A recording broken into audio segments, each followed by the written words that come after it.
What's up guys? So, it's your boy again, Bike Boy. Matagal-tagal lang tayong walang video guys. Last video ko yata Pilipinas pa. So, ngayon nag-group na kami dito sa Australia. So, yung dating bike ko, dispatch ko na. Niretain ko na. So, ngayon gagawa tayo ng bike check sa bagong bike. So, this is my personal bike.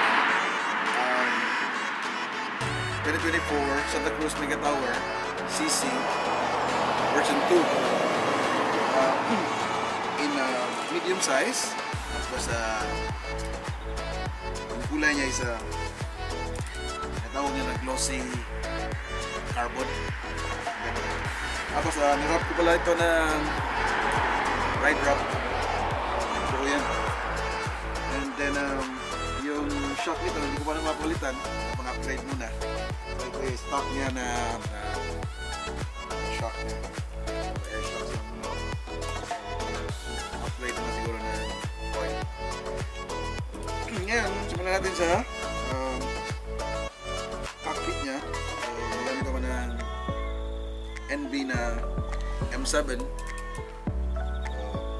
carbon bars.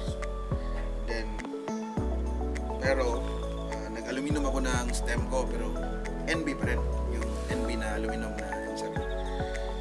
Tapos yung grips ko is 80 Megatrack. Tapos yung upuan ko is Ergon Endurocom. Oil slick yung rail niya. Tapos yung sa pedal is BP Super Velan, yung bago niya.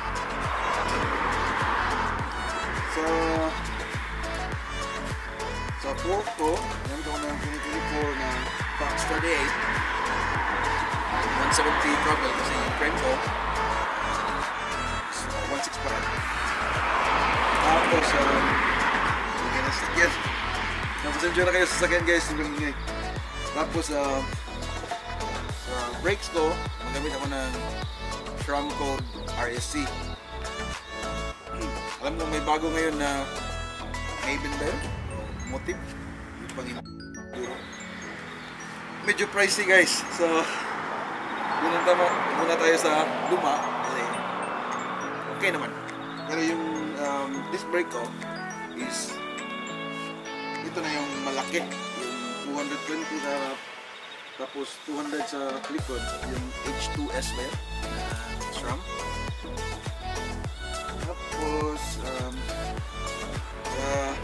drivetrain ko, ito medyo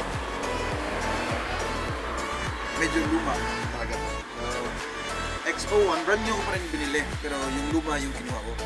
So ito yung XO1 na carbon, pero cable lock actuated siya, yung Eagle 9 speed. So bakit itong pinili ko? Kasi una kasi iisip ko kasi ayokong mag-charge ng baterya. Tapos gusto ko yung diretso na ride ba. So which is okay lang din naman siya kasi nag-function naman ng maayos. So wala namang problema. So siguro mag-upgrade na lang nung bagong drivetrain para interesting din na may bago. Ayos ba yun? Tapos ano pala, MRP na chain guide. Tapos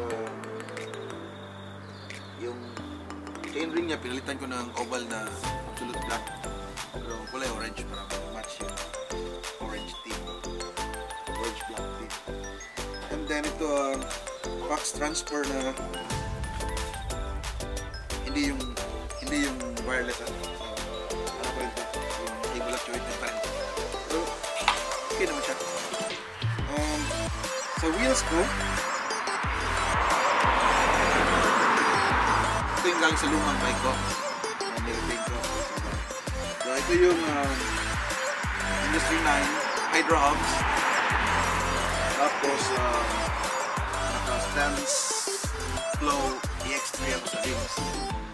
And then wrap with Assegai front, dissector sa likod. Ito pa rin yung dating wheels ko sa dating bike ko na Specialized. I think halos okay na lahat. Tapos yung motor battle ko pala may feedlock, yung magnetic. And so yun, see you sa trail dito guys. So medyo exciting to kasi actually nakapag-ride na ako sa kanila medyo may mga time na rin, 3 times.